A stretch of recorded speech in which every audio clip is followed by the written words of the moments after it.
Good morning, ladies and gentlemen, and welcome to the 2020 Tralac Annual Conference. It is my great pleasure to welcome you on behalf of the Tralac team. My name is Trudi Hartzenberg and I'm the Executive Director. It is now my great honor to hand over to the Chair of the Tralac Board, Mr. George Lipimile, for the opening remarks. Thank you so much.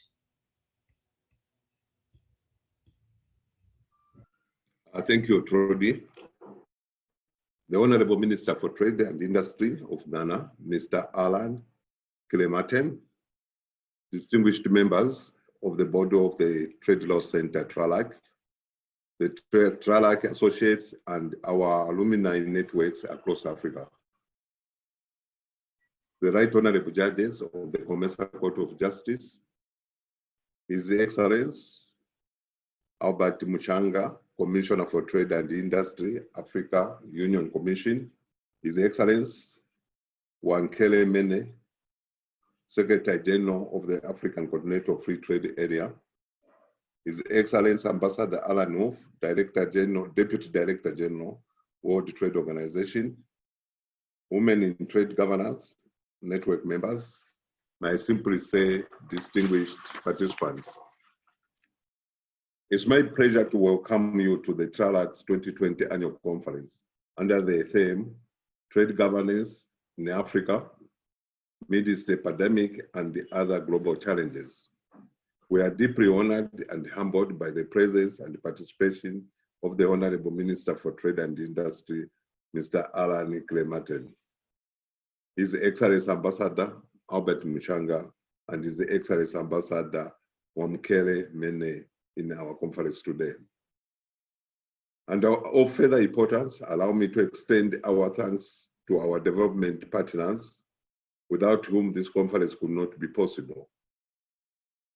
I recognize the GIZ, City of Sweden, and the USAID. We also acknowledge our collaboration with the African Union Commission, which predates the launch of the negotiations of the African Continental Free Trade Area.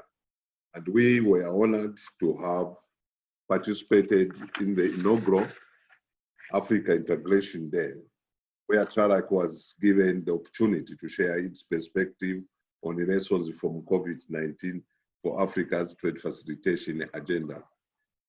In recent years, ladies and gentlemen, we've taken Tralac's flagship event to the region, hosting the annual conference in Zambia, Namibia, and in Rwanda on the day after the extraordinary summit at which the African Continental Free Trade Area was adopted by the members of the African Union, and the agreement was opened for signature and ratification. And last year, we had another conference in Kenya. Ladies and gentlemen, we meet at the time of crisis. First, the global COVID-19 pandemic. The pandemic has impacted us all, and it has brought economic activity to a near standstill in many countries as they impose tight restrictions to contain the spread of the virus. According to the 2020 report by the World Bank, most countries are expected to face a recession in 2020. This is bad news for us as developing countries.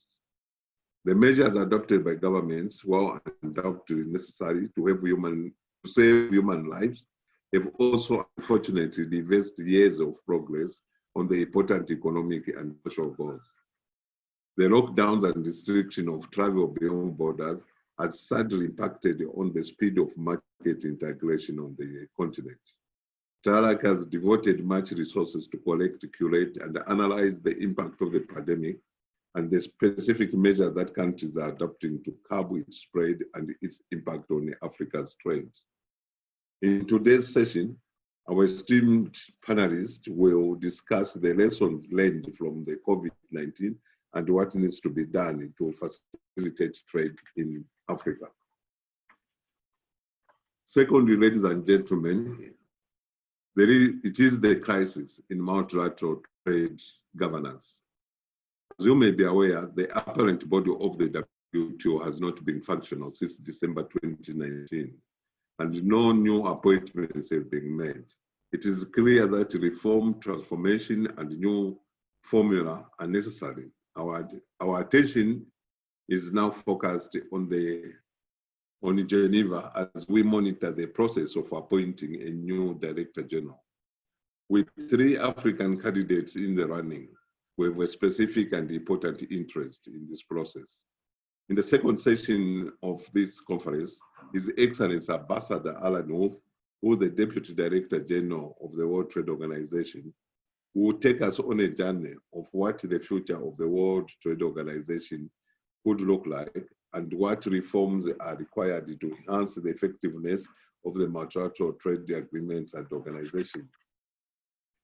Ladies and gentlemen, despite the crisis, African countries are continuing negotiations on the outstanding issues necessary for trade under the Africa Continental Free Trade Area to begin.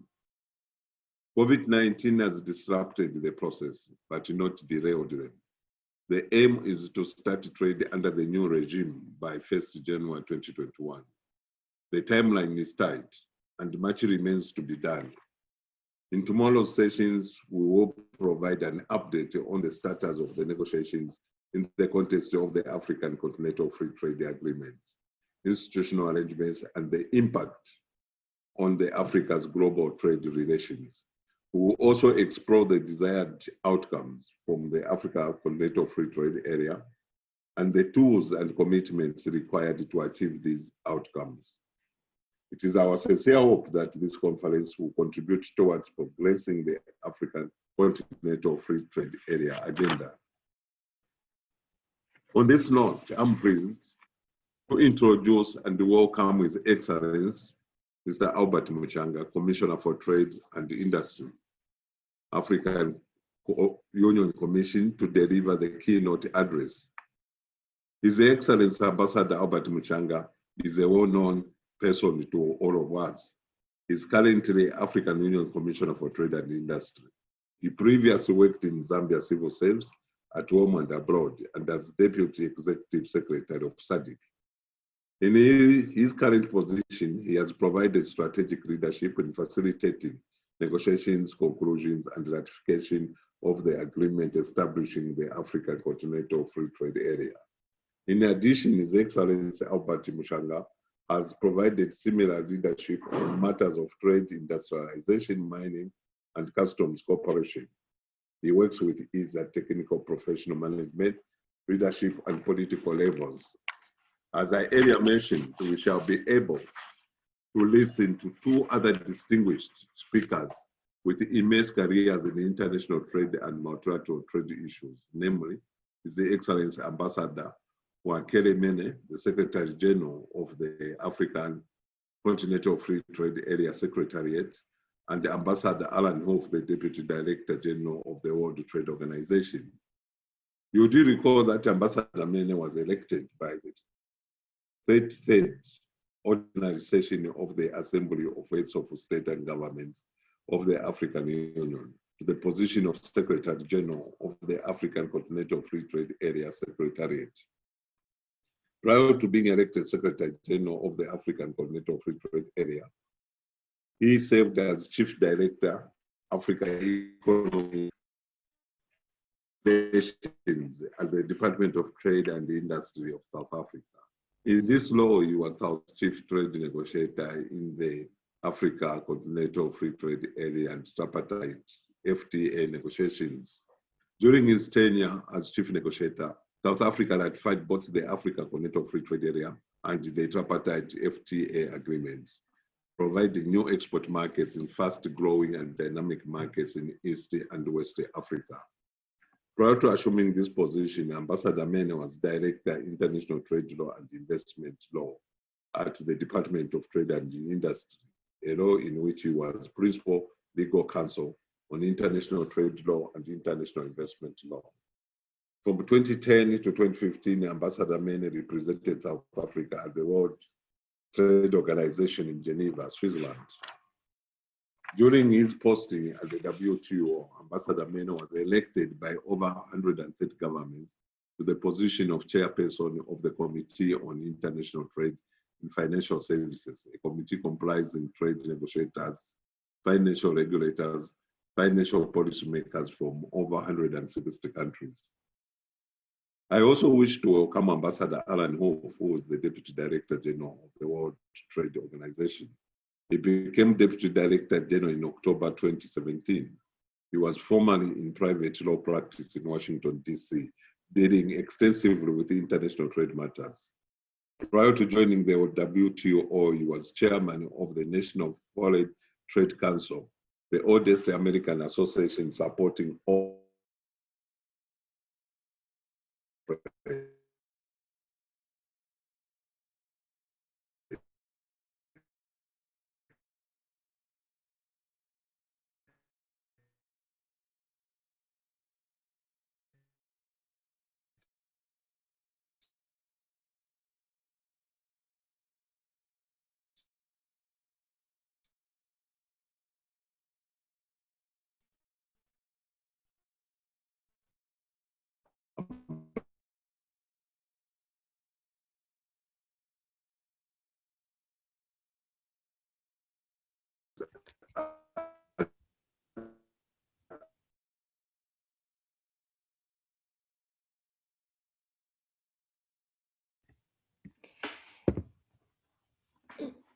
Ladies and gentlemen, Mr. Lipimile's connection seems to have frozen.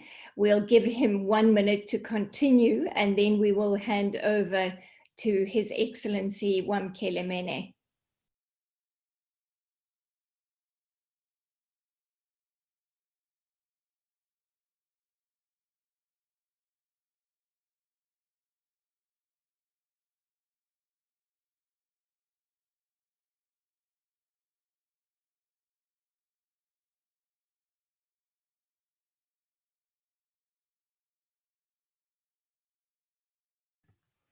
Ladies and gentlemen, it's a great pleasure to now invite His Excellency Wamkele Mene to address us, to make a keynote address for the opening of the 2020 annual conference.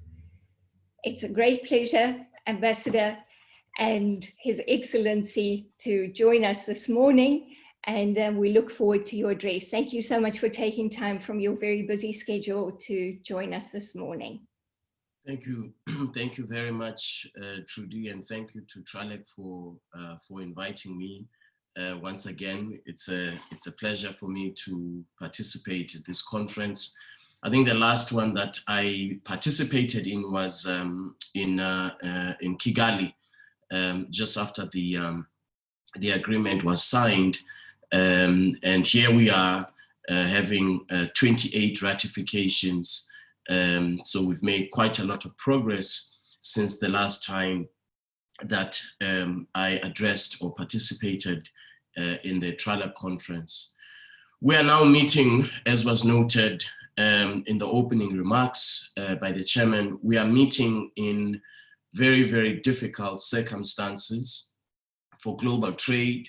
We're meeting in very, very difficult circumstances for public health. Global public health, and all of this has had an impact, of course, on this COVID-19 crisis has had an impact on the African Continental Free Trade Area and on our preparations for commencing trading under the AfCFTA. And I will speak a little bit about that. But before we point to the challenges that COVID-19 has presented, I think it is worth to briefly take note of why this agreement is so critical for Africa's economic development and for Africa's regional integration. Africa's intra-Africa trade is at a very low percent of 18%. We trade more with the outside world as Africa than we trade amongst ourselves. We trade over 54% of our trade is with European countries. We rely exclusively on 2 or 3 supply chains for our import and exports. And when there's a global disruption of this nature, we feel the results of having a very, very narrow export base. We have, in Africa, we have a big challenge with a shallow industrial base. We have a big challenge of a lack of productive capacity. We have a big challenge of not being able to have economies of scale. We have a big challenge of small economies. And so the heads of states in Johannesburg in 2015 decided that some of these challenges can be overcome by having an African continental free trade area, and that we need to use this continental free trade area as a driver of integration in Africa, as a driver of industrial development in Africa, and of course, as a driver of establishing an investment climate that is suitable and that will facilitate growth as we go on year. So this agreement is very important from the perspective of developing Africa's industrial development and pushing forward Africa's ability to produce value-added products and to export value-added products amongst ourselves. And then also, it's very important to enable us to have specialization in trade so that we don't export apples for apples, and that we have a sophisticated regional supply chain, a sophisticated supply chain of centers of manufacturing excellence across the African continent. This is what Article 3 of this agreement foresees, that the Secretariat will drive this process, working with the DTI of the African Union Commission as the policy body, will drive this process of establishing value chains in Africa. And already I have been in discussions with 3 of the world's top automobile manufacturers with a view to having them re-look at Africa as a very attractive investment market, with a view to having them shift their production structures, particularly production of components from other parts of the world to Africa, creating jobs, millions and millions of jobs here in Africa. So there is a unique opportunity that this agreement presents to Africa for Africa's economic development. Recently, the World Bank released a study, and one of the observations of that study is that where implemented, this agreement has the potential to lift 30 million Africans out of extreme poverty and 60 million Africans out of moderate poverty by the year 2035, if we implement this agreement properly. This is the impact that it will have. And most of the gains that we will have made from implementing the agreement will actually be accruing to women in trade, which is going to be an area of focus, of particular focus for me. It is going to be an area of priority for me. How do we make sure that women in trade, whom we know are the drivers of the informal sector, of informal trade, how do we make sure that we bring them on board as a beneficiary, a very important beneficiary, a very important segment of our society? Young Africans in trade. We know that there are Africans across this continent who are very, very innovative, who are at the cutting edge of research and development for IT-enabled digital platforms. We have to make sure that, that young Africans see this agreement, and it must impact on their lives in a positive way. If we do not include with us the most vulnerable segments of society, this agreement shall be rejected by Africans, and deservedly so. If the agreement benefits only the big multinational corporations in Africa, it is not going to succeed. In fact, we know from the experience of other parts of the world, we know what happens when a trade agreement in its implementation and in its benefits, we know what happens. We know that the result is that you do not have inclusive growth, and that citizens don't feel that they are part of the trade agreement. And so we are determined to absolutely change that. We are determined to avoid that mistake of making this agreement appear as if it is there to benefit only the multinational corporations. Second, if the agreement is perceived to be benefiting the already industrialized countries, again, it is going to fail. It is not going to succeed. But yes, we must concede that the immediate beneficiaries of this agreement will be countries that already have an industrial base, that have an industrial capacity. However, we've got to change that. We've got to make sure that there is inclusive growth and inclusive development. And I mentioned earlier, regional value chains. I mentioned some of the tools that we can deploy to make sure that in time, that even countries that today may not have an industrial base, may not have an industrial capacity, but in 10 years to 15 years time, these countries will also be able to have an effective, productive capacity and to create jobs on the basis of the African Continental Free Trade Area. And we know from the experience of some region, the East African Community, SADC, we know that this can happen. And we know that there are countries that may seem to have small populations, small markets, but they benefit from being part of a regional value chain as time goes by. And this is exactly the model that we want to follow of inclusive growth as we implement this agreement.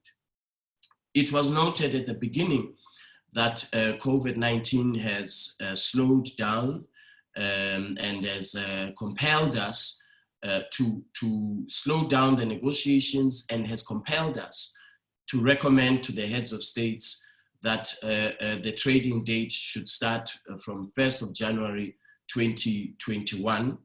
That gives us a little bit more time to conclude on the outstanding matters and to position ourselves to be ready for implementation. I am sure that Commissioner Muchanga, when he appears before this panel, I'm sure he will go into details about that. So let me conclude by saying the following. The COVID-19 public health and also economic crisis has exposed Africa's weakness, that of over-reliance on value chains that take us to other countries. It has exposed the weakness of over-reliance on the export of commodities, primary commodities. And this means that we have to make sure that the AfCFTA enables countries to fundamentally restructure their economies such that we have a more diversified export market and a more diversified economy, of course. So industrial development, COVID-19 has placed industrial development really at the center of what we need to do as Africa to recover from this crisis. If, as we go forward, we fail to take this opportunity to accelerate our industrial development action plans and implementation of our industrial development action plans in accordance with Article 3 of the agreement, we will have missed a once-in-a-lifetime opportunity. And so whilst COVID-19 is a crisis, is a public health crisis, is an economic crisis, that has the services sector alone in Africa is set to lose up to $35 billion this year. Africa's economy is set to shrink, to contract by up to 5% this year alone. So the challenges are deep, and we believe that we can overcome these challenges if we implement the agreement. If the agreement is part of an array of tools that we deploy to reinvigorate Africa's economy, I think we will be in a much, much better position in a year or 2 years' time. We know other countries have the capacity, they have the fiscal policy space, they have the monetary policy space to provide billions and billions and sometimes trillions of US dollars to re-inject growth in the economies and to provide stimulus to the economy. Many African countries will not be able to afford that. That means that as Africa, we have to move very, very rapidly and implement this agreement in a very aggressive way so that intra-Africa trade becomes Africa's economic recovery post-COVID-19. So that intra-Africa trade becomes the driver of economic recovery in Africa from 2021 year on year. This is our only opportunity. This is our only stimulus package as the African continent. It is implementation of this agreement. I think that the last point I would make about COVID-19 is it has compelled us to relook and to make a new assessment of Africa's intellectual property rights laws. We have to ask ourselves, to what extent does our current IP regime, how flexible is it? And of course, here I'm talking about patents. How flexible is it in the sense of advancing our public health objectives? Does it facilitate the establishment of a generic industry, a generic drug industry across African countries?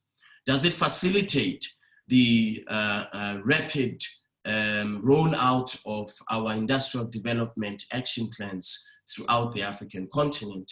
Does our IP regime foresee that it will be a tool that we deploy in relation to industrial development?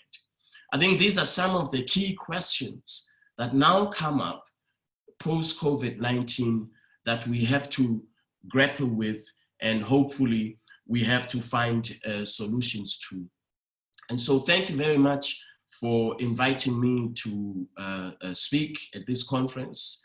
I wish that the next time we're able to meet in person, but for now, it seems these are the platforms we have to rely on. So thank you very much once again for inviting me, and I'm happy to take a few questions if there will be any. Thank you.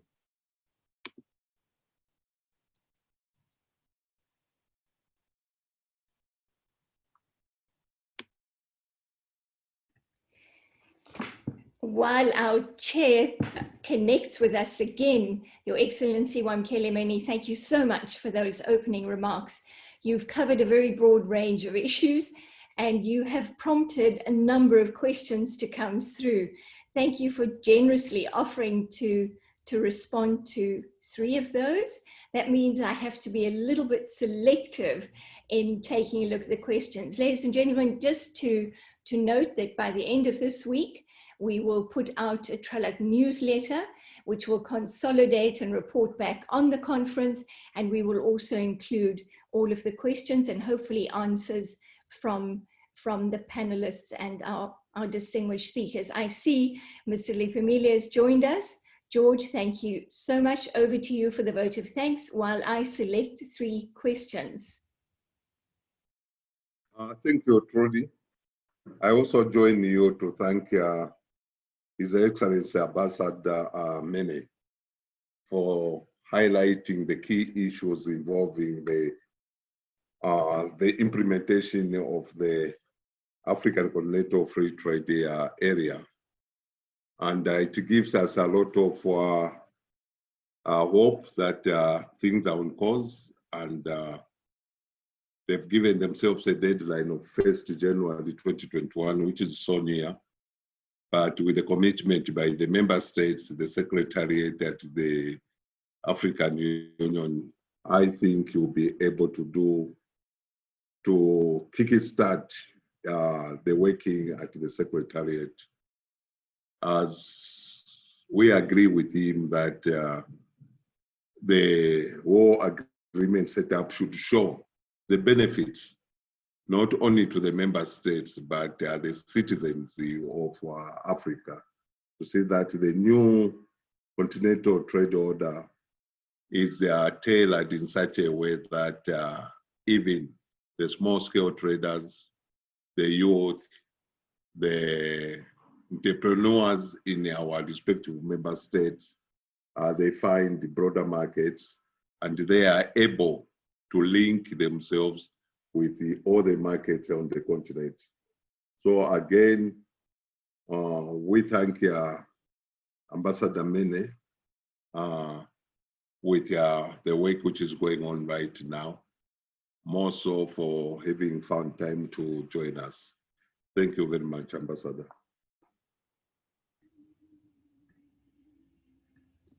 Thank you very much, George, for those words of thanks, which we all echo.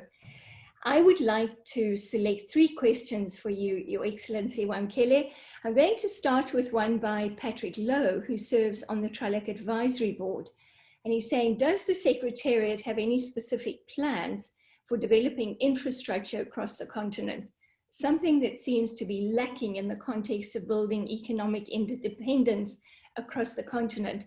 And given the break in connectivity that we've just experienced firsthand, perhaps a little bit about digital infrastructure. Thank you so much. If you would care to respond to that one first, and then we'll take 2 more. Thank you. Thank you very much, and thank you for the question to Patrick. Hard infrastructure is not our mandate as a Secretariat. However, we will work very closely with Africa's multilateral development institutions. We have already engaged on a collaboration with AfCFTA. I will soon be approaching the African Development Bank and any other institution that would be willing to partner with us so that we can realize the objectives of the agreement.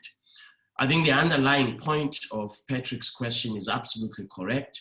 If there is no infrastructure, the market access that we are providing to one another will not be useful. We need infrastructure. There has to be reliable roads. There have to be border postings that are efficient, that have the appropriate equipment, scanners, and so on. So we have to look at it from the perspective of complementing the work on infrastructure development, the work that that the African Development Bank is already doing in this area of infrastructure development, and also the African Union.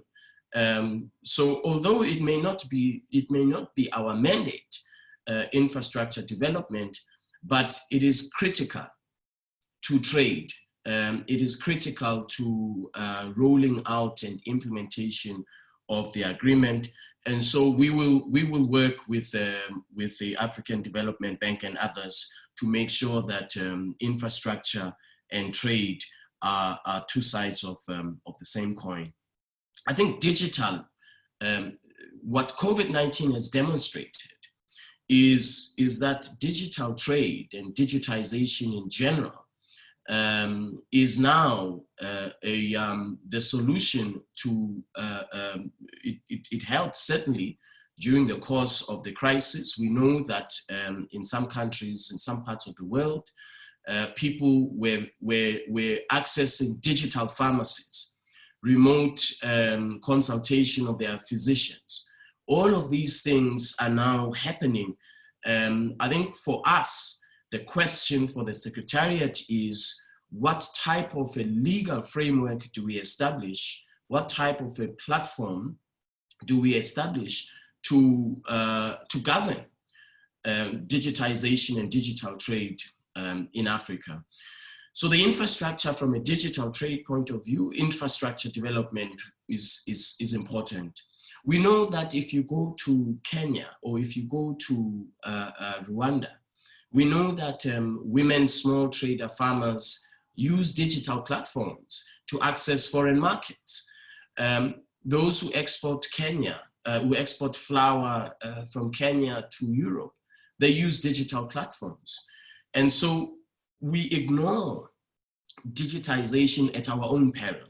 So we've got to develop a strategy, a very clear and compelling strategy for how we can ensure that our trade under this agreement is more efficient, more dynamic, and certainly more affordable.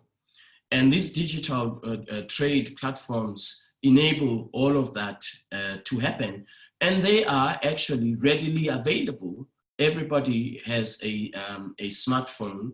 That is what the farmers of cut flowers in Kenya, that is what they are using to access markets. So a digital framework within the agreement is important. And we had spoken about it as e-commerce.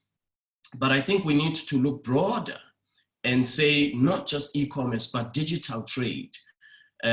How do we make sure that our customs authorities move away from manually releasing a certificate of origin?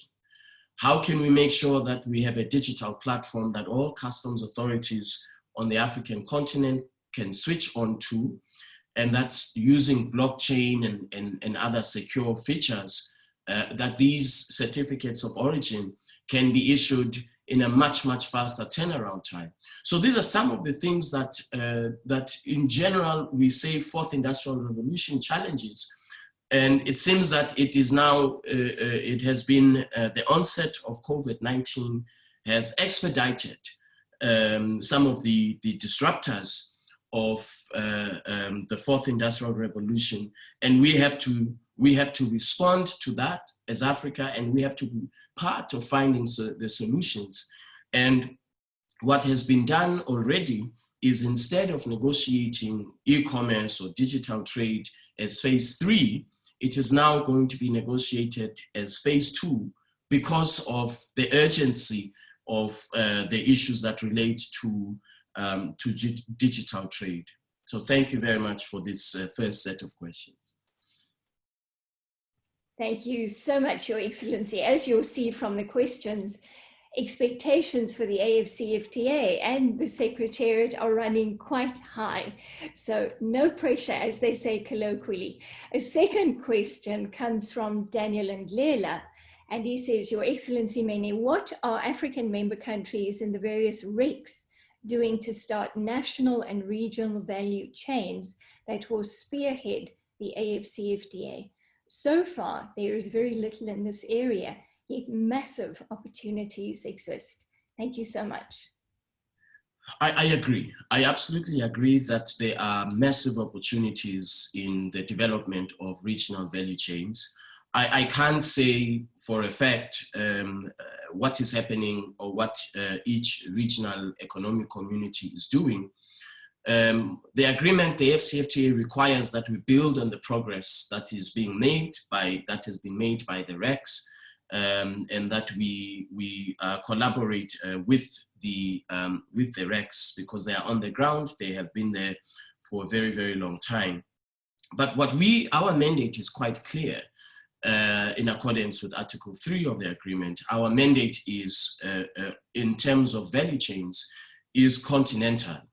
One of the potential investors that I was talking to, who said to me, how do we make sure that, that in countries that already do not have productive capacity, that we are able to set up a presence in that country which will feed into the rest of the African continent? how do we make sure that we go to a country that today, as I was saying earlier, that today it would appear has no industrial base, and we can export from there. And it is possible to do it. We know that in SADC, for example, Lesotho is connected with South Africa on the automobiles value chain. So it is possible to do it in a continental level to establish some of these value chains. Some countries will focus on different components, will focus on catalytic converters. Others will focus on different components of a vehicle, because we know a vehicle requires over 30,000 components. So from having discussions with investors in the last 4 months, there is an interest for the establishment of these value chains across the African continent, not just in countries that are already there, but of course they are waiting to see how our rules of origin regime, how it will be concluded. The threshold for value addition that will be required is very important for them to know, because that has an impact on their investment pipelines 10, 15 years down the line. So I think rules of origin and industrial development are an integral part of how we should be looking at the development of Africa's industry across the African continent, so that we dismantle what I call the economic, the colonial economic model, so that we're able to dismantle it completely over time by focusing on our own industrial development as Africa. But we will need investors for that. We will need African investors, and we will need also foreign investors to invest in very productive sectors of Africa's economy. But we have a lot of work to do, because we have to establish and implement the right policy and legislative environment for that to happen. And this is what this agreement is. It is a law that establishes a single set of rules for trade and investment in Africa. So I agree with Mr. Ndlela that we've got to focus on industrial development in Africa.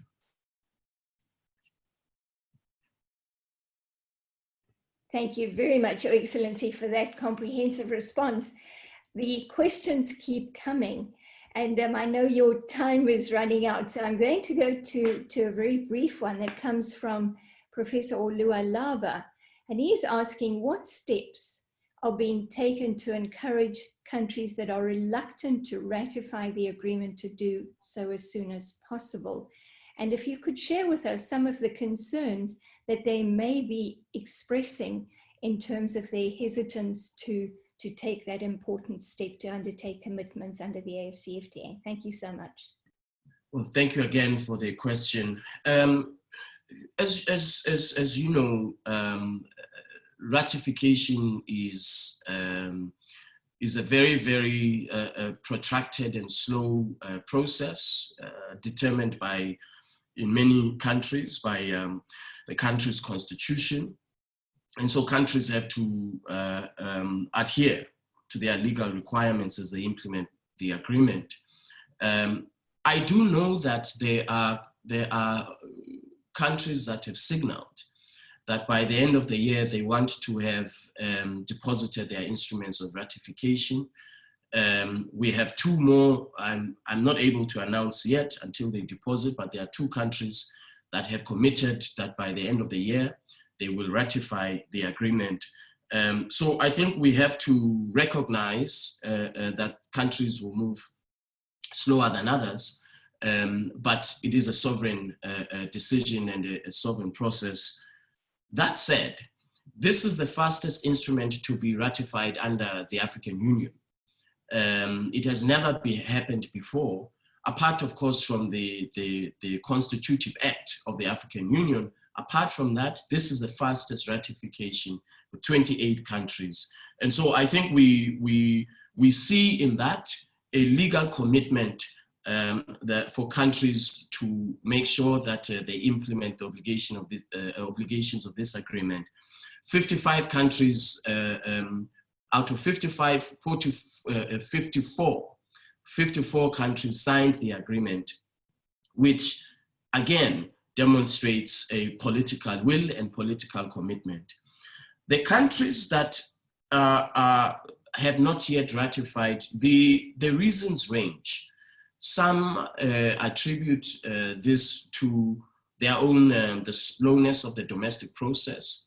Others have expressed concern about rules of origin, about transshipment, whether or not this will open the door for third country goods to come into the market, which, as we all know, will cause displacement of local employment.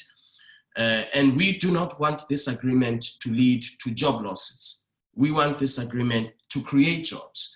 And so to the extent that transshipment is a big problem, and all countries, by the way, share this concern about transshipment, we have got to make sure that we work very, very closely with customs authorities across the African continent. We will, by the end of the year, we will arrange to meet with customs authorities to start preparations for trading.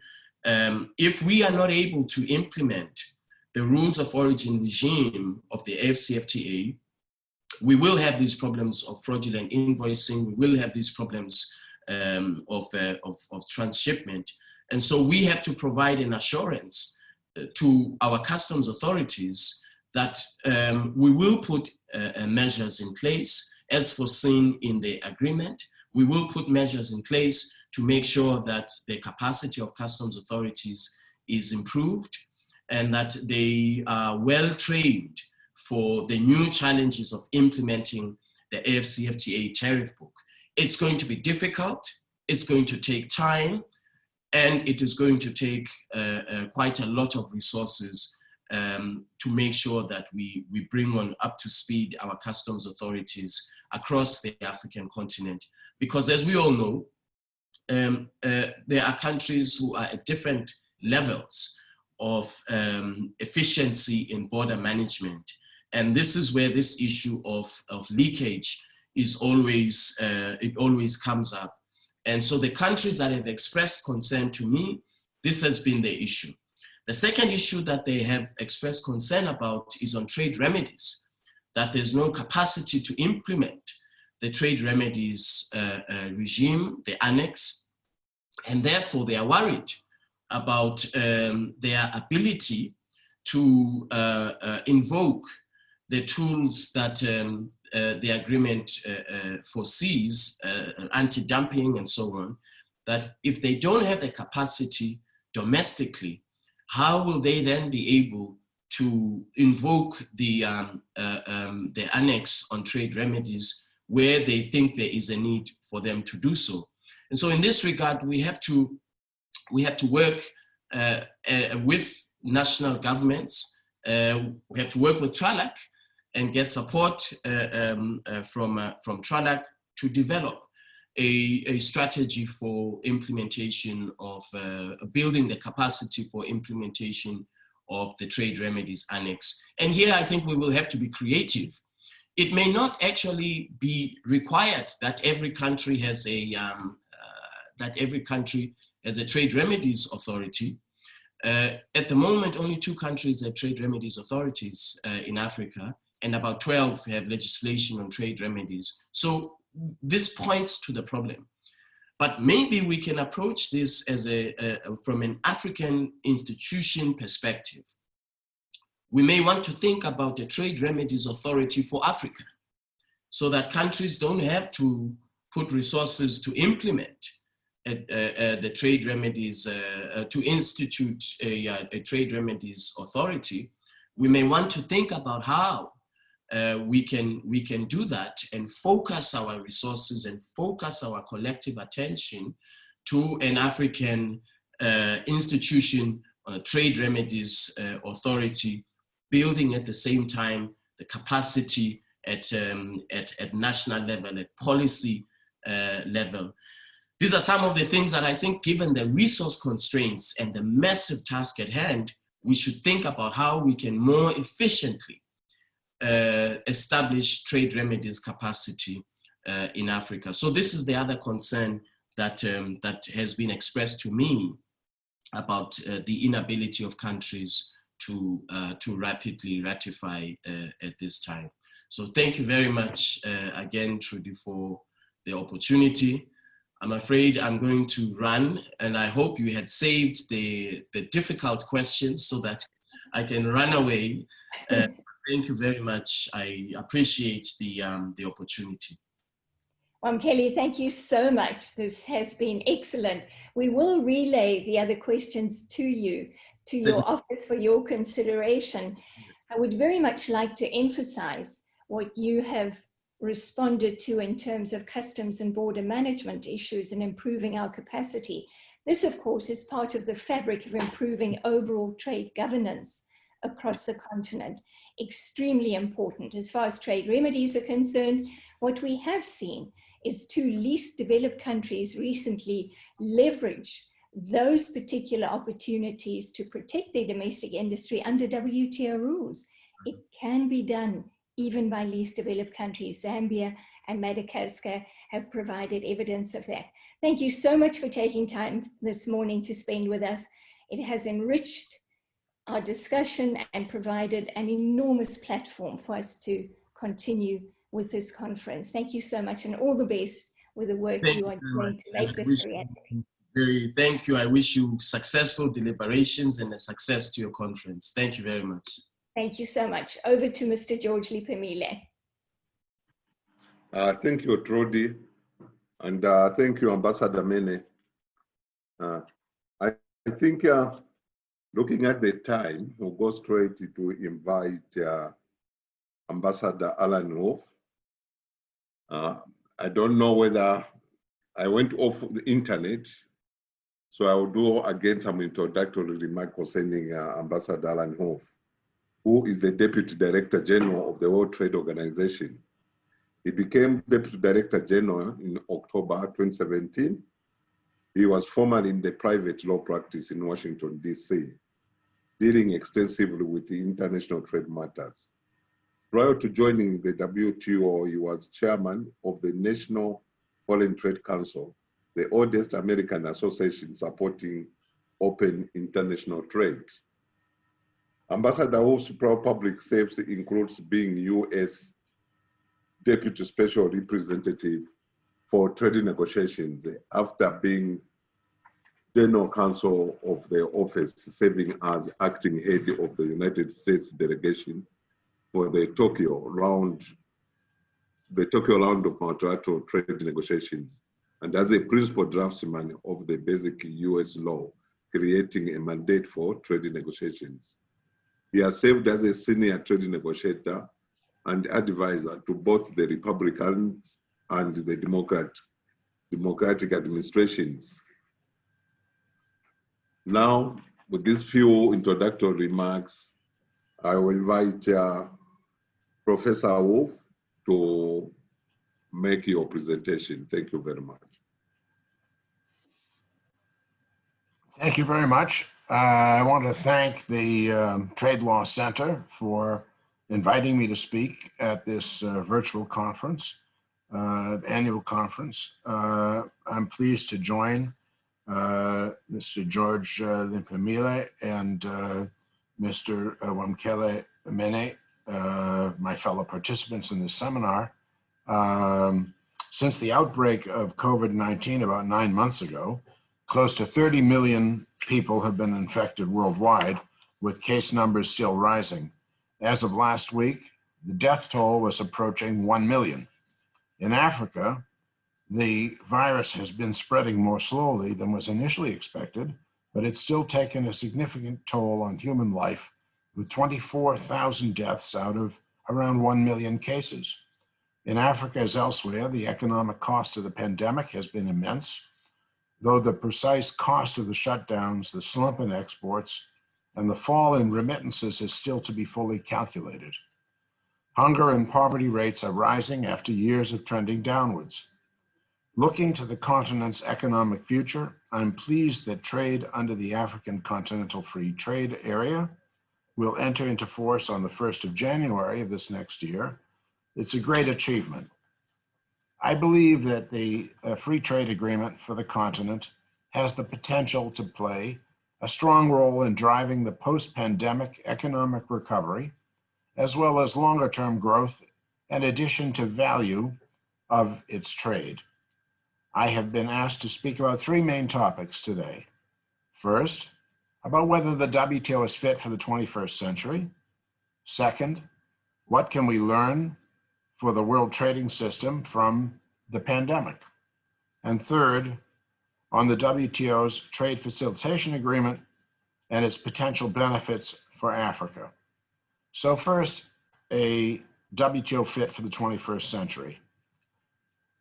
To begin that subject, one really should reflect on the value of the organization at present. The global trading system we've grown accustomed to over the past 70 years wasn't built by accident. It was intentionally created out of very hard-learned experience in the shadow of the devastation of the Second World War and the end of the colonial era. The multilateral trading system was designed for and delivered on the promise of peace and increased economic well-being fostered by trade. Absent cooperation in international economic relations, everyone's left worse off and growth opportunities are lost. Businesses and consumers benefit every day from certainty and predictability about access to products and markets by having a global framework of rules. The value to members of the trading system doesn't end with substantive rules. It also consists of procedural rights and legitimate expectations, among which are the right to be heard, the right to participate in committees, the right to make proposals, the right to help shape the rules, the right to choose who leads, the right to consultations, and to be supported in these endeavors by a professional secretariat. In the 25 years since the WTO was created, global trade has tripled in volume. Trade barriers have fallen. Poverty rates have hit historic lows. Most world merchandise trade occurs under the WTO's non-discriminatory rules. Bilateral and regional trade agreements together account for less than 20% of world trade, counting the European Union as a single economy. And even under these preferential terms, WTO rules are still present, as these rules draw inspiration from the multilateral trading system, thereby providing stability and predictability. When trade flows smoothly, it helps keep the global economic engine running. Since the creation of the system in the 1940s, evolution and reinvention have been part of this multilateral trading system. During the GATT years, the system incorporated new members and new issues.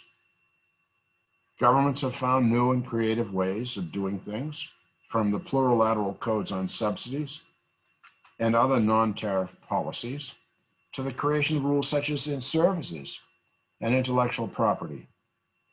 The multilateral trading system is best positioned to provide a forum for meeting global challenges, whether the objective is food security or access to medical supplies. Mutual commitments on openness to trade, backed where necessary by emergency stockpiles, is a more effective solution than the unilateral closing of borders.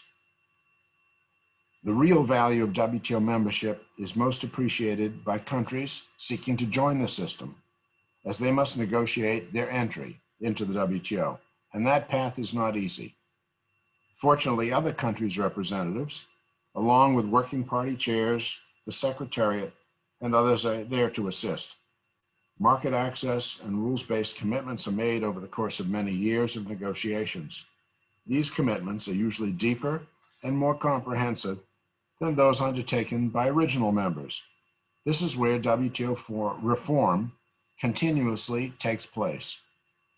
The complexity linked with the level of commitments upon entry keeps increasing over the years. reflecting the evolving nature of the interests of the participants in the system. This also means that the costs of staying outside the multilateral trading system are increasing, as the coverage of WTO rules and principles has already reached over 98% of world trade. That the multilateral trading system is absolutely worth keeping does not mean keeping it as it is. There are areas where it could improve and where it must improve. The last major update of the WTO rulebook took place during the Uruguay round. These negotiations were concluded in Marrakesh in April of 1994, just as the world was beginning to hear of the internet. The world has changed over these last 25 years in ways that could scarcely have been imagined back then. Not only has technology revolutionized how we trade, but even the main actors in the global economy have changed with new groundbreaking economic and business models. Ongoing WTO reform efforts will be crucial to restoring confidence in the system's ability to meet the needs of its users and adapt to changing economic realities. However, the full range of challenges as well as opportunities that the WTO's membership face cannot and will not be addressed overnight. More proposals need to be tabled and discussed on how to update the WTO to enhance its effectiveness and assure that it evolves alongside changes in world trade. Trade rules will have to adapt to economic transformations, such as the fourth industrial revolution, characterized as the advent of cyber-physical systems involving entirely new capabilities. People and machines. If they do not, the likely outcome is unilateral action and fragmentation, which means unpredictability and higher costs for business, especially micro, medium, and small enterprises. International cooperation can offer a path forward to a global economy where everyone can participate and benefit. Currently, WTO members are progressing on multiple fronts. At the multilateral level, they are working to reach an agreement that would limit fishery subsidies and contribute to the health of our oceans. They are looking at how to liberalize and reduce distortions in agricultural trade. At the same time, groups of WTO members are considering potential future roles on investment facilitation, e-commerce, and domestic regulation of services. These joint statement initiatives, as they're called, address issues that are at the heart of 21st century world trade. They also represent a quiet revolution in the way governments negotiate at the WTO. Like-minded members of the WTO are free to pursue issues of interest. The initiatives are open to all members, but no member is required to join. As one example, the e-commerce talks, it brings together 82 members, accounting for around 90% of world trade. Establishing joint rules of the game would facilitate electronic transactions and digital trade and could help manage wider tensions over technology. WTO members must deliver on both the multilateral front and the joint initiatives, as these are vital for the future of the system. For the road ahead, the WTO's 12th Ministerial Conference next year in Kazakhstan will be a key landmark. It must deliver credible agreements and map the way for further reforms. As you probably heard, WTO members are currently in the process of selecting a new Director General. 3 strong African candidates entered the race in a field of 8. That sent a clear signal to the world that Africa is committed to the WTO and the multilateral trading system. I will now turn to the COVID-19 pandemic and what lessons we might learn for the trading system. COVID-19 has attacked the world's peoples and the global economy as if it were an extraterrestrial threat. No national governments or international organizations were really fully prepared to respond to the pandemic. Once it emerged, the danger of the virus was not sufficiently appreciated. The multilateral trading system, first created as the GATT over 75 years ago, did not have a package ready-made off-the-shelf response to the pandemic. All countries without exception, developed and less developed, have been struggling to cope with the socioeconomic consequences of the pandemic. It has disrupted the lives of hundreds of millions. The trade forecast, initially published by the WTO, estimated the contraction of world trade would be between 13% and 32% this year. This was substantially revised downward to be 18%. The final cost in terms of lost trade will depend on the duration of the pandemic, including subsequent waves and the measures implemented by governments to combat the pandemic. African countries have been very seriously affected by the pandemic. Suppressed global demand for goods and services, coupled with huge disruptions in regional and global supply chains, low commodity prices, and a decline in tourism and remittance flows, added to the strains already facing already fragile African economies with poor infrastructure and relatively weak health systems. The pandemic will result in negative economic growth. The IMF noted in its latest Regional Economic Outlook for Africa report that the pandemic may substantially reverse development and policy gains in the region. Global exports and imports of African countries are projected to drop by at least a stunning 35% from the level reached just last year, with a loss in value estimated at around $270 billion. The African continent has engaged in a number of efforts to contain the pandemic, both at the national level with a collective response at the level of the African Union. The Union promptly developed, jointly with the Africa Center for Disease Control, a joint continental strategy for COVID-19 and appointed special envoys to mobilize support. Multilateral financial institutions were set up to respond to economic turmoil regardless of the cause, and credit be made available relatively quickly. The Bretton Woods institutions provided rapid responses to the pandemic in addressing Africa's immediate needs and challenges. These include the temporary suspension of debt payments to the International Development Association, up to $57 billion for Africa, and the extension of emergency assistance to sub-Saharan Africa.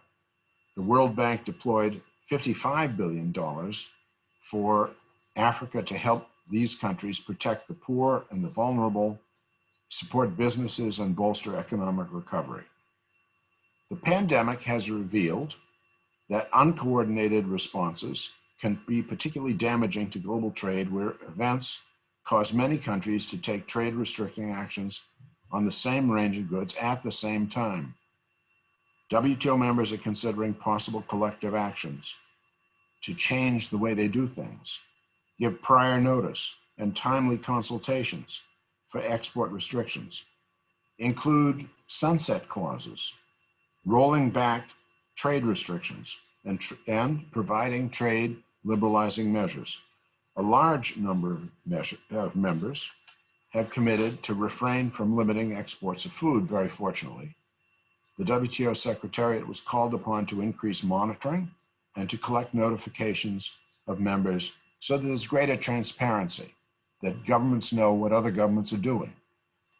In addition to the notifications by members at the WTO established a cross-divisional COVID-19 task force.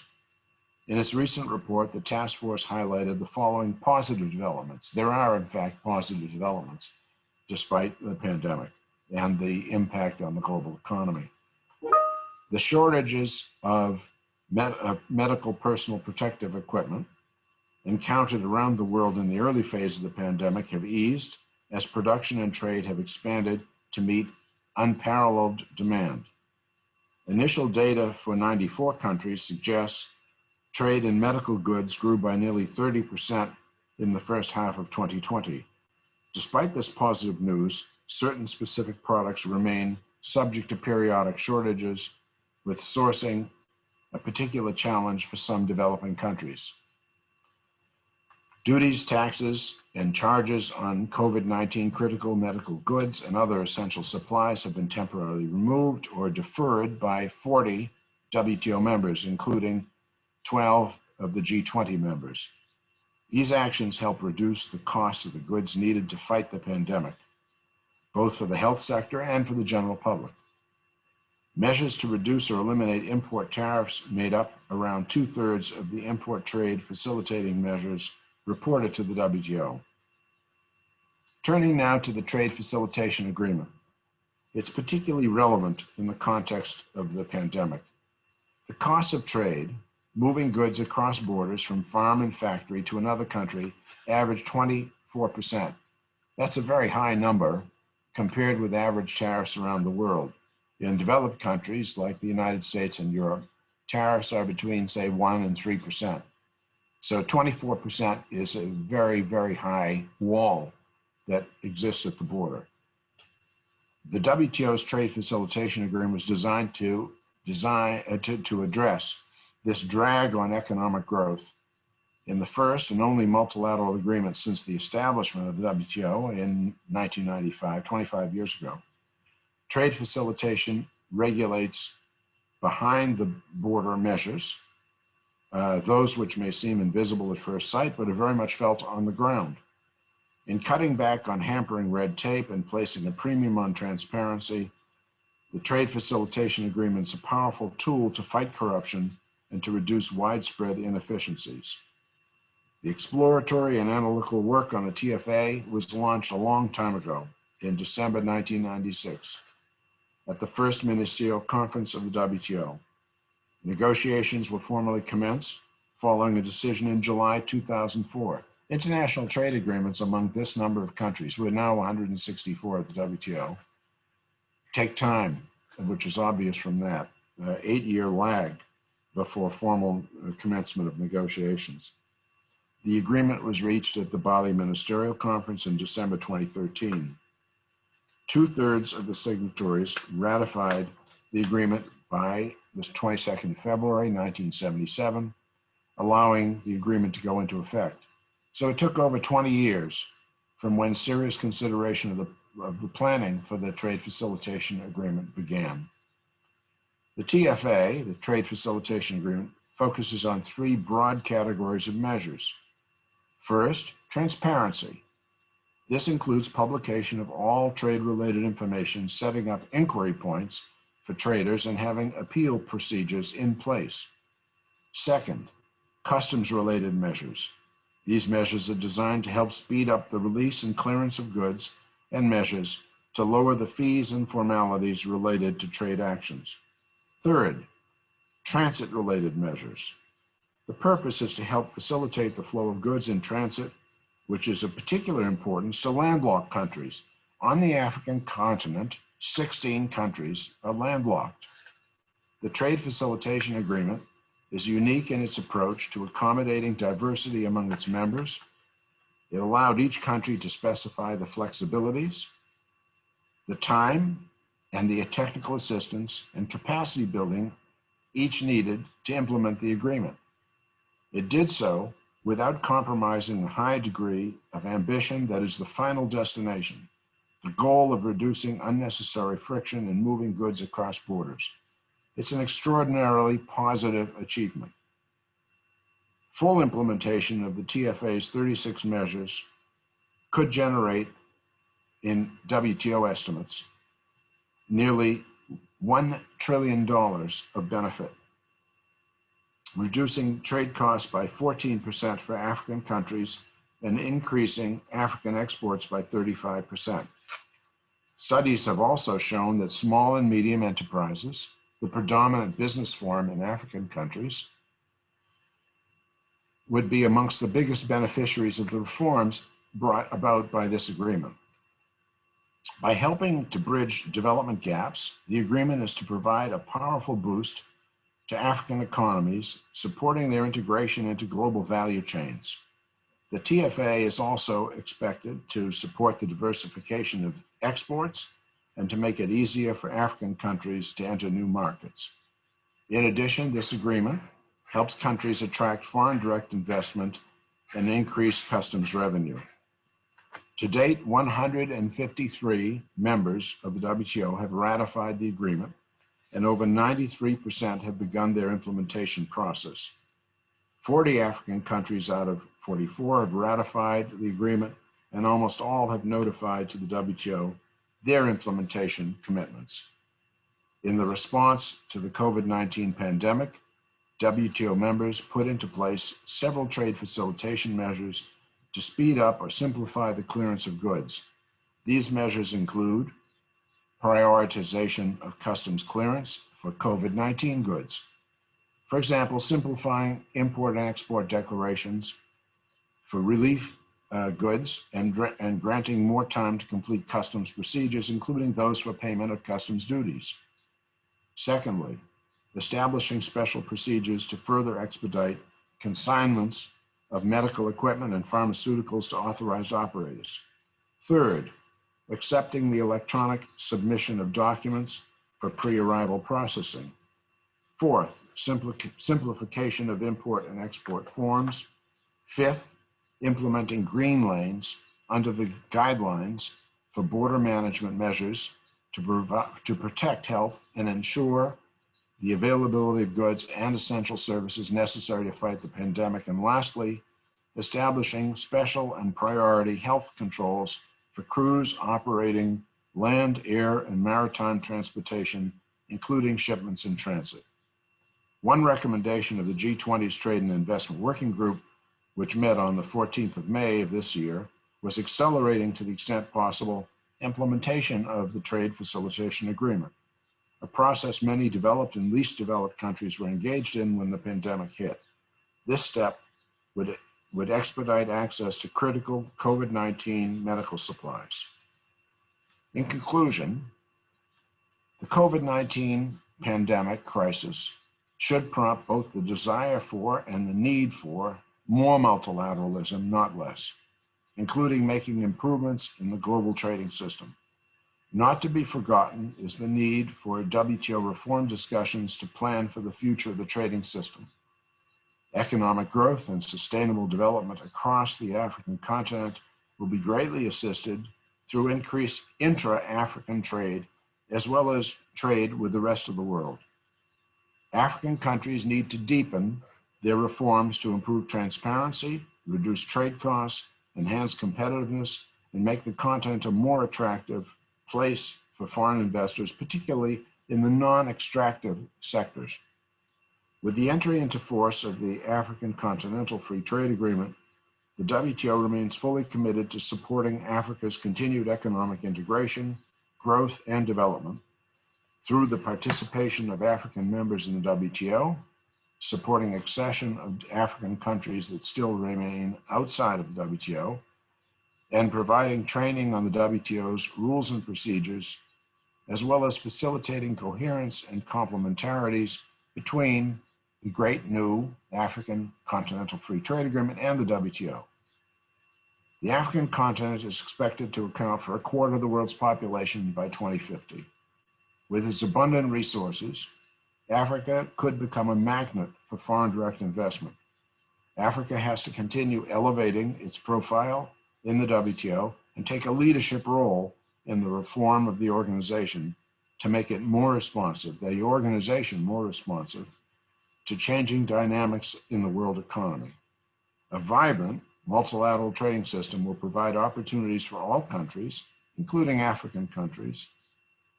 The future of the world trading system will need to draw strength from the aspirations, vitality, and energy of the growing African continent. Thank you, and I look forward to our discussion. Trudi, over to you. Alan, thank you so much for that very comprehensive discussion of the three questions we posed to you. We've learned a great deal on all scores, and I would just like to emphasize, as Wamkele Mene mentioned this morning, more than 80% of Africa's trade is still with global trade partners. This means, of course, that the WTO remains particularly important for all of us.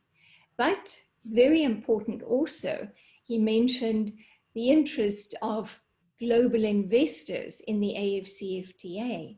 So the AfCFTA hopefully will be an open arrangement that facilitates not only trade amongst African countries, but also provides a platform for us to more competitively engage with our global trade partners. Ellen, we have a number of questions for you, and without further ado, but again, thank you so much. I'd like to start with some of these. The first one, how is it that the progressive WTO Trade Facilitation Agreement did not capture gender concerns?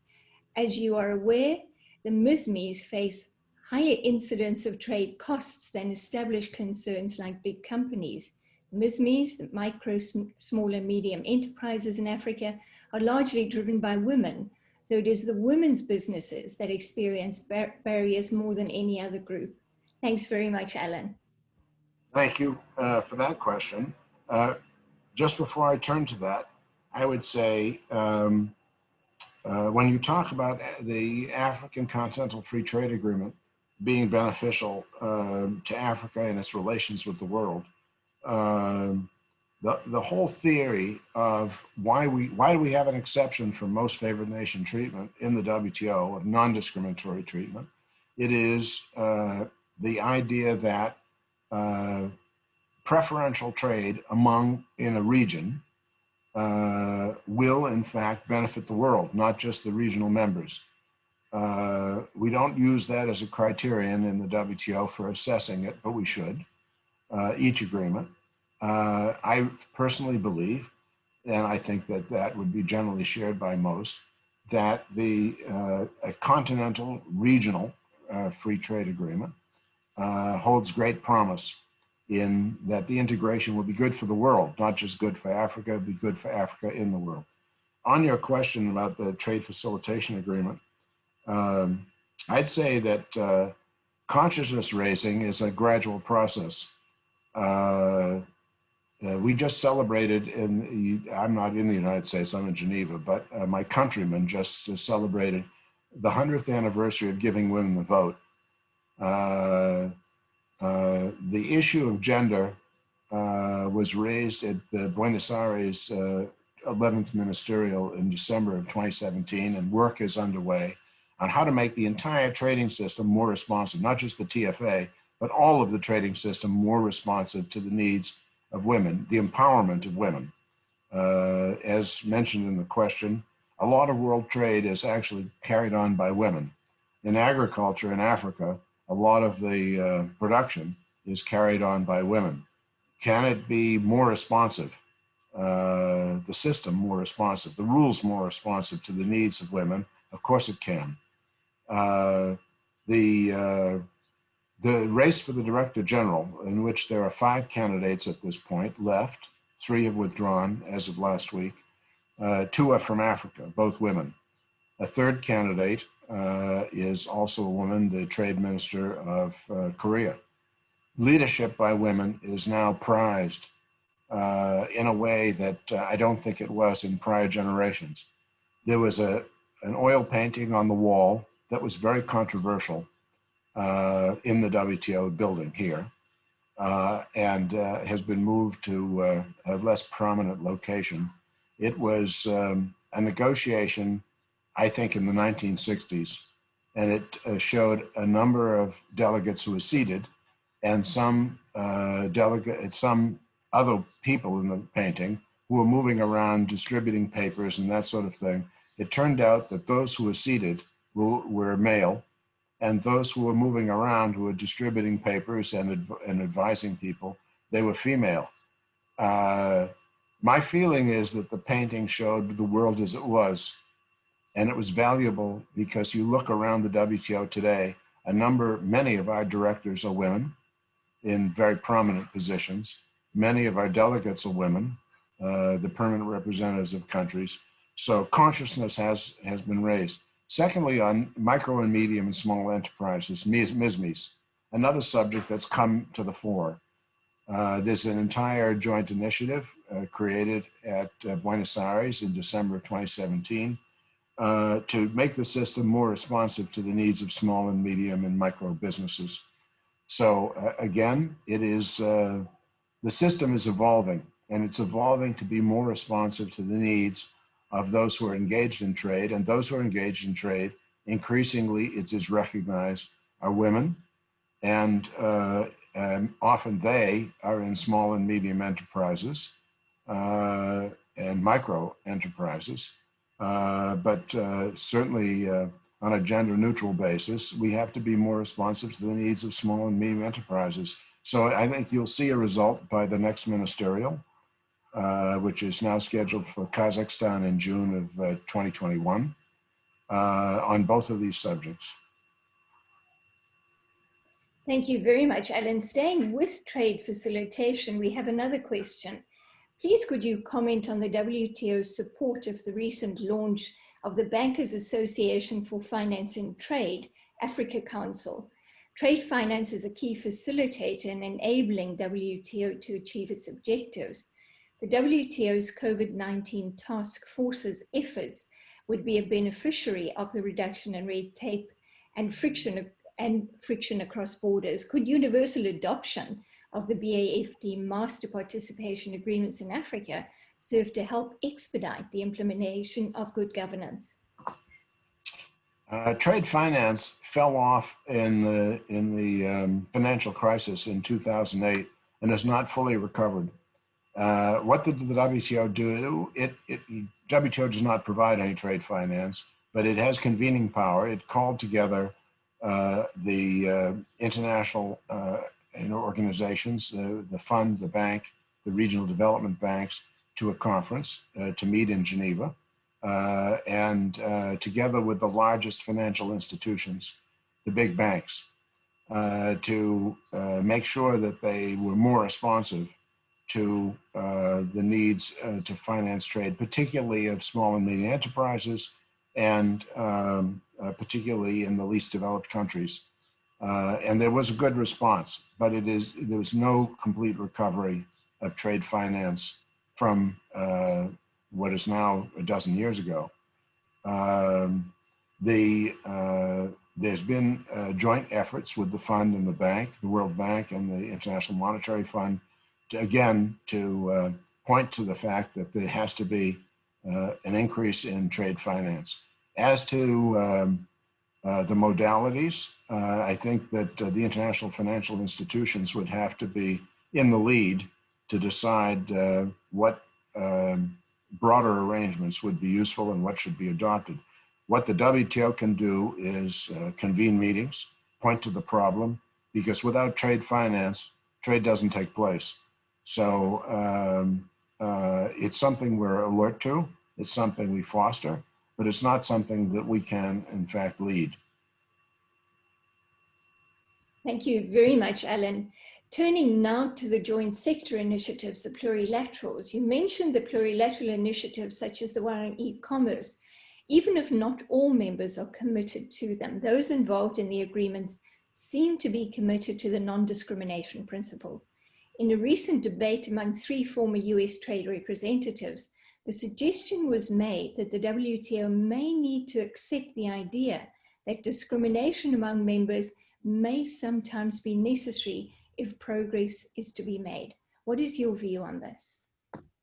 Well, the history is that there have been different geometries over time at the WTO in agreements that have come into force.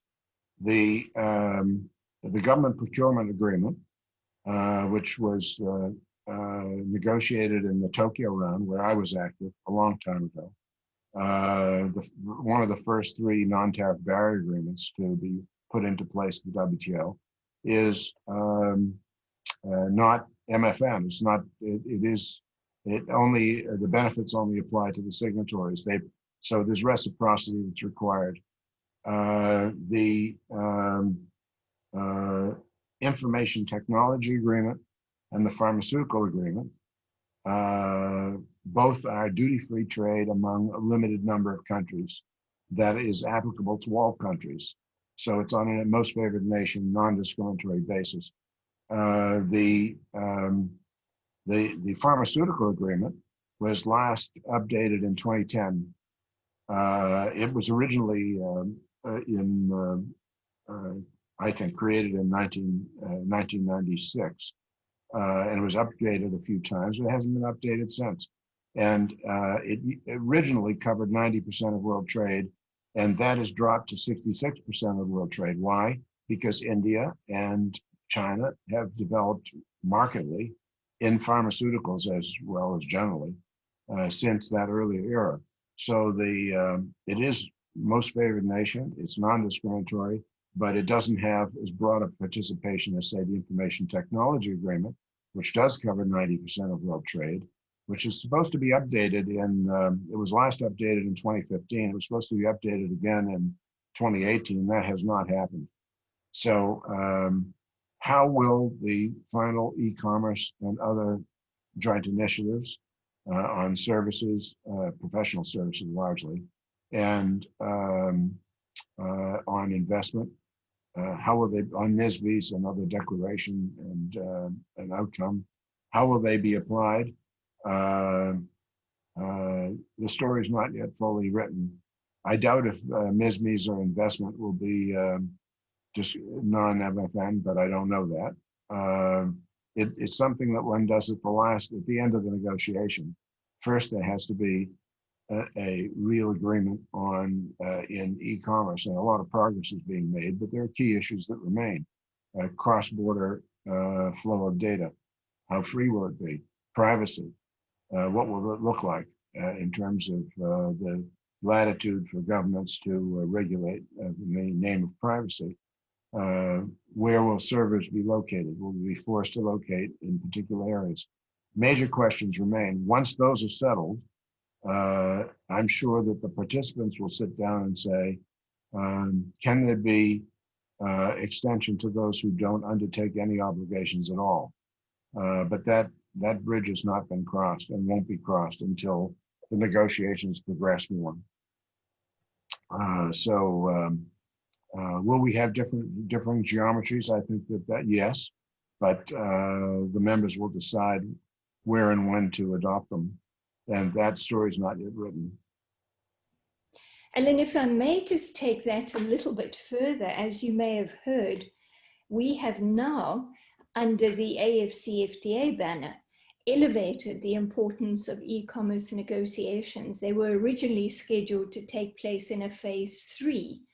They are now going to be part of phase 2, so we will start those negotiations early next year.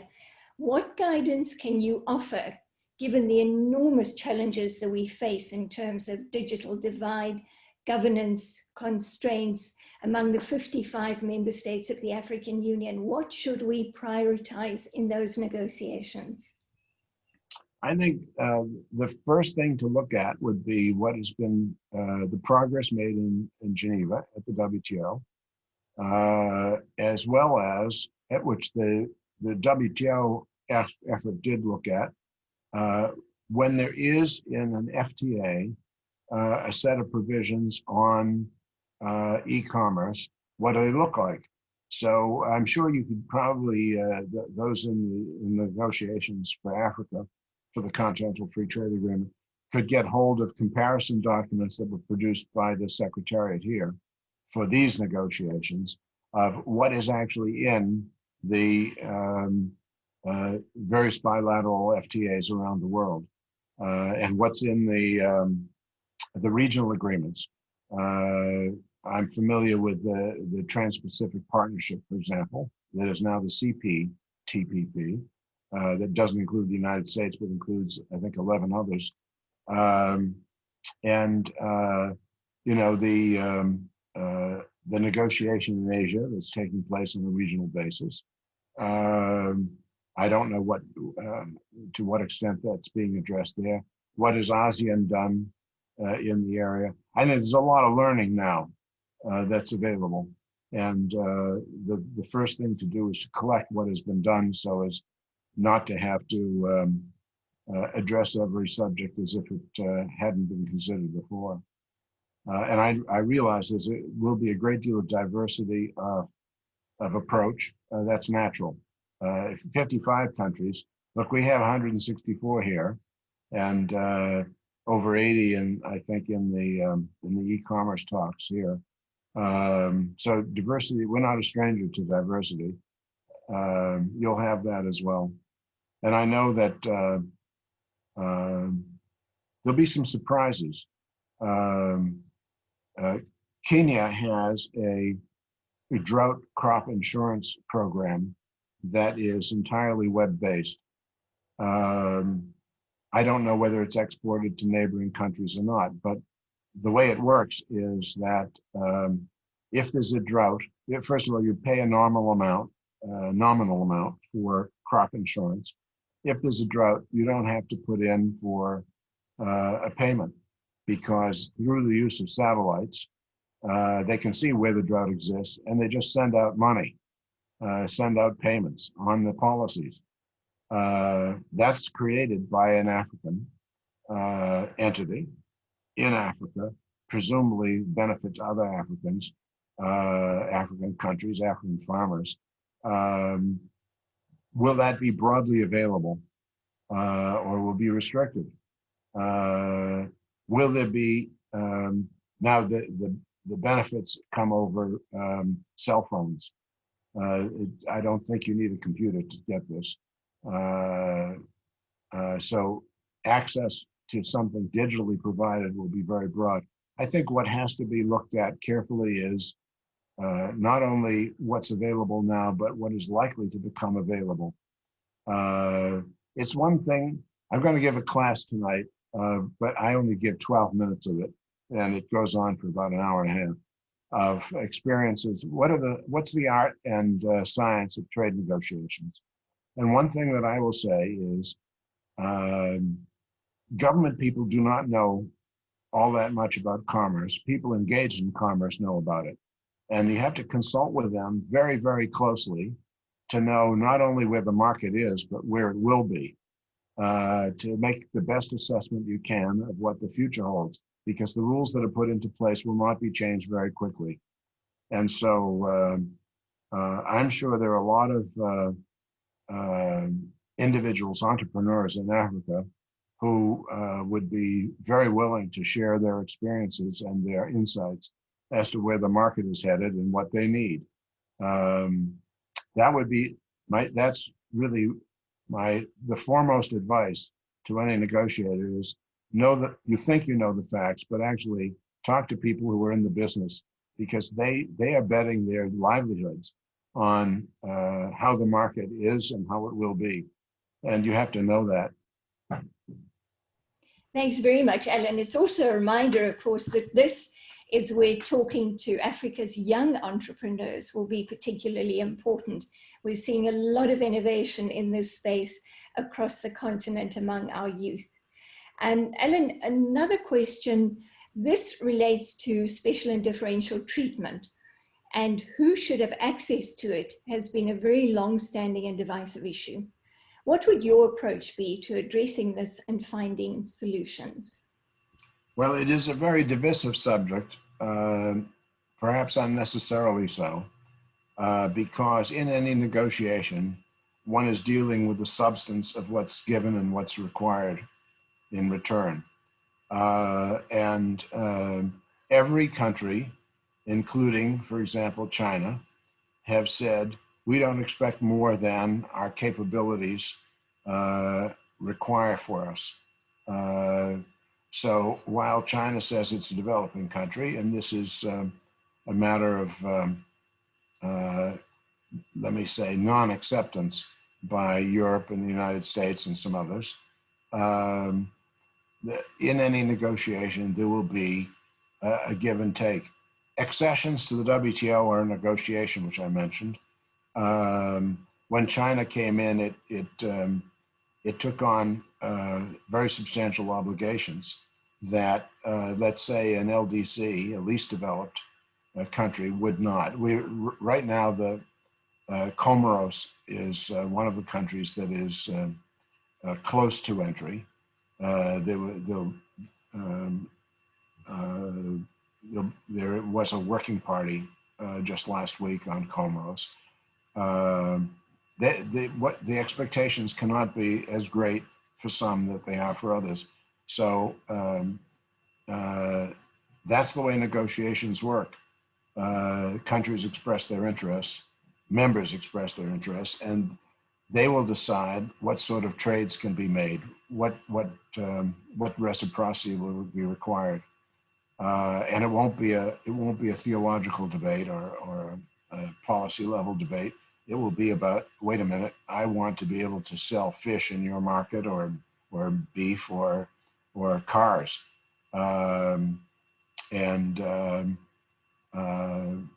that's a sine qua non for me in having this negotiation succeed.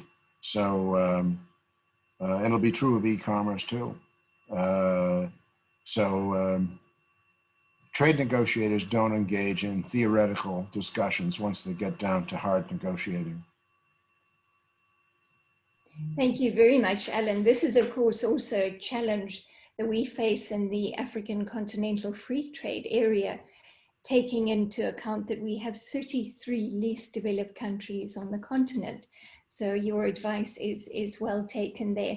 For the last question, Alan, I'm going to take the liberty of combining two questions from our participants. It's thanks for the highlight of the evolution of trade since GATT's creation. International trade is, to this very day, complex as it relates to the fragmentation of production. This way, considering the impact of the COVID outbreak, how will trade remain a key element for sustainable development? And then finally, to add to that, a question from Honorable Justice Gauchuko. He comes from the Cameso Court of Justice, and he's saying, what can the WTO do to promote international solidarity in trade during this period? Thanks, Alan. Thank you. Both excellent questions. One other reflection on the last question about special and differential treatment. I chair the Cotton Development Forum, and it exists possibly because it's been around 16 years, because the system has not yet come to grips with the trade aspects of cotton. So what do? We ask the countries, mainly of West Africa, so the C4, the cotton producing countries of West Africa, what do you really need? And we don't even have to ask them, they tell us. They say, right now, we need to get more money for our farmers from byproducts.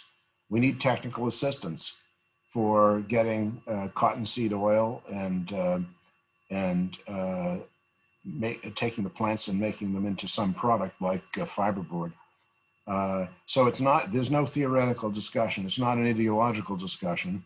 It is, here's what we need in specifics, and the countries who are donors, which include developing and developed. So Pakistan, India, China, as well as Brazil, the United States, the European Union, and individual member states of the European Union, and others are very responsive. But it's a serious discussion about what do you need and what, and we'll try to give it to you. On the SDGs, Sustainable Development Goals, the one that's on our agenda formally is fishery subsidies. It's been in there 20 years, and we're supposed to finish now. Progress has been made, but it turns out to be a difficult subject because of political sensitivities. No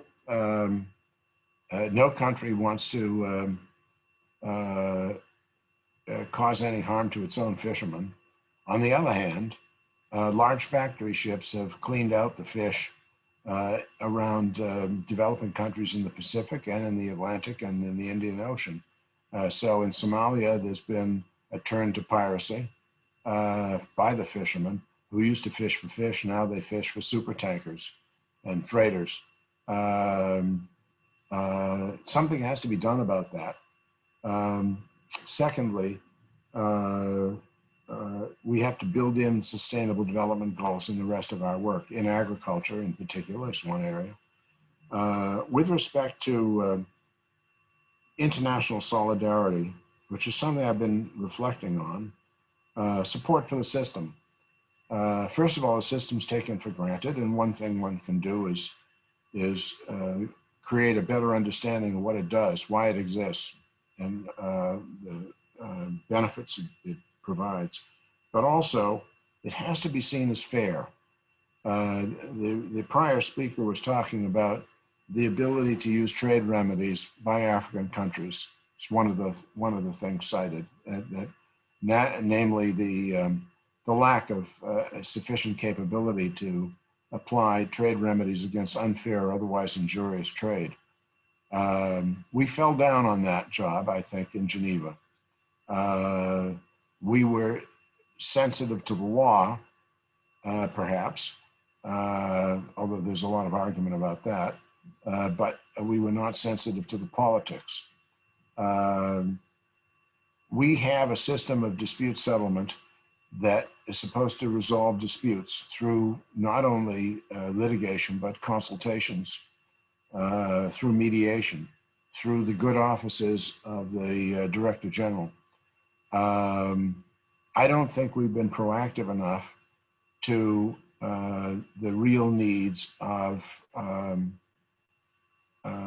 those who are engaged, those who are affected by trade. They may not be engaged in trade, but they may be affected by trade and affected adversely when there are large subsidies, when there's dumping, when there's simply a wave of imports that are disruptive.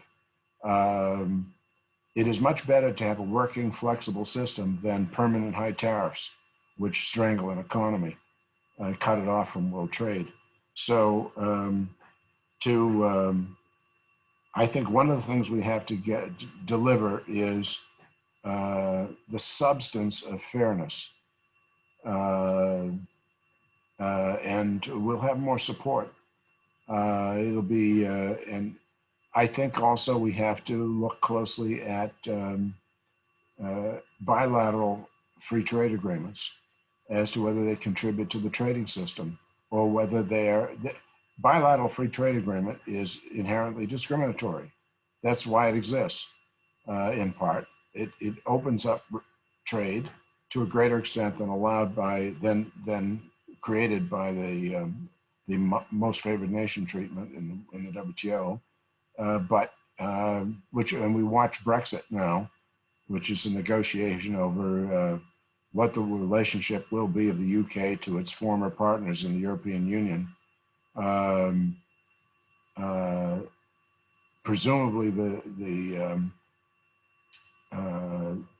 plebiscite, the vote in England and the rest of the UK was a feeling of not all interests were taken fully into account. So I think there has to be a political element as well as a legal element to a working international system as well as a regional system. And I think it's quite grand that it's a grand project to have the African Continental Free Trade Agreement, as it was a grand project to have the European Common Market founded after World War II. This has been a long time in coming, but it's overdue, and it's necessary to, we at the WTO will do, on request, anything we can to be supportive. That's a partial answer. That's a question that we could fill volumes with, I think. Exactly. Alan, thank you so much. And we are also extremely excited about the AfCFTA tralac, so we're very pleased to welcome your support as well.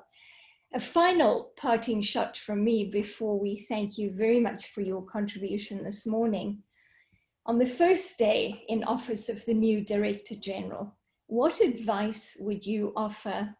And I'm going to take a flyer and say her. Thank you. I think the members are searching for leadership. They want to be listened to, but they have to be urged to come forward in a pragmatic way, to put proposals on the table, to deal with known issues. A repeat of positions, we've had enough of that. We know where everybody was and is. It's where will they be? What's the future to hold for them? So a serious discussion in various settings among various sets of members, and then with the membership as a whole, on moving the system forward. So I think we have an existing agenda, has to be completed. Fisheries subsidies and the joint initiatives and some other things are still on the agenda. We've not come to grips with agriculture in the whole time the WTO has existed, with the exception of the export subsidy ban, which was a major step forward in Nairobi at the ministerial. But we also have to reform the institution. Big assignment. Reform the institution in terms of get negotiations really started in earnest, which takes proposals on the table. Secondly, restore a single dispute settlement system. Now it's fragmented. Different members pursuing different ways of settling disputes or not settling them. And third, what's the role of the Secretariat going to be in all this? A real examination of what support do members need to get the job done on points 1 and 2, just mentioned. So a lot, and by then I'd be thrown out of the office of the new lady who's leading us, saying that, no, I really needed something incremental that I could do on day 1.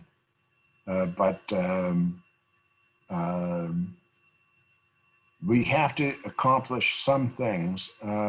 2 former Director Generals, well, actually two former leaders. One was not a Director General. Pascal Lamy and Bob Zellick had a webinar 2 weeks ago in which they said, have to put some successes on the board.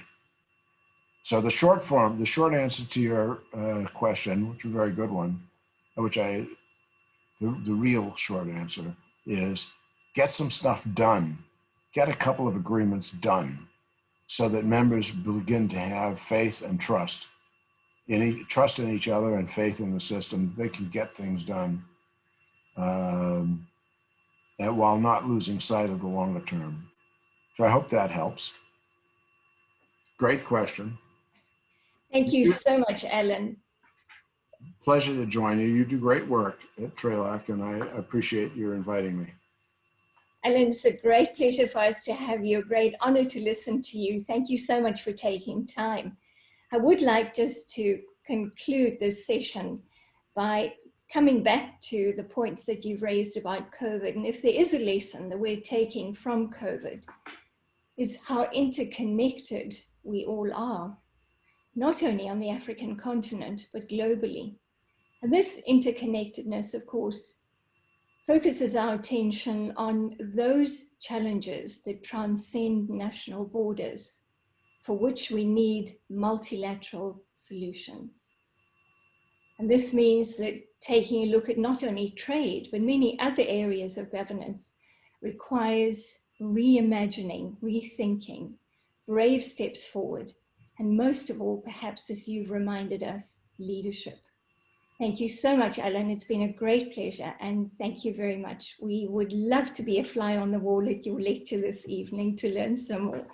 Thank you so, so much. Take care. Thank you. Bye.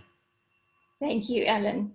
Ladies and gentlemen, this brings us to the end of our session this morning. It has been a very rich, interesting discussion, and we look forward to seeing you this afternoon at 2 p.m. Southern African Standard Time, at which time the Ambassador, His Excellency Albert Muchanga, Commissioner for Trade and Industry at the African Union Commission, will deliver his keynote address. Following that, we will have a session focusing on lessons from COVID.